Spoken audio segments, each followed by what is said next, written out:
கன்னியாகுமரி மாவட்டம் அரசு மேல்நிலைப் பள்ளியில் 8ஆம் வகுப்பு படிக்கும் மாணவிகள். என் பெயர் பிருந்தா. என் பெயர் ஏ.கே. லிதிகா. என் பெயர் ஜேசி கிஃபானிஜான். என் பெயர் எம். சலீம் மௌசியா. என் பெயர் ஜே.எஸ். மிரிகா. தொழிற்சாலையில் இருந்து வரும் கரும்புகையினால் காற்று மாசுபடுகிறது. இதனால் பல வகையான நோய்கள் மக்களுக்கு வருகின்றன. இதனை ஒரு பிரச்சனையாக கொண்டு இதற்கு தீர்வு கண்டுள்ளோம். கரும்புகையினால் வரும் நோய்கள் COPD, asthma, bronchitis, heart attack, strokes, neurological disorders இதன் மாதிரி நிறைய நோய்கள் வருகின்றன.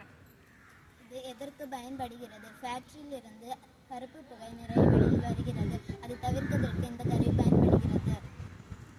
இதை எப்படி செய்யணும்னா, நம்ம ஒரு காப்பர் கண்டெய்னரை எடுத்து 2 பார்ட்டில் நம்ம டிவைட் பண்ணி ஃபஸ்ட் ஒரு பைப் எடுத்து 2 ஹோல் போட்டு ஃபஸ்ட்டு பார்ட்டில் ஜாயின் பண்ணணும். அதுக்கப்புறம் நம்ம ஃபஸ்ட்டு பார்ட்டில் நிறைய காட்டன் எல்லாம் வைக்கலாம்.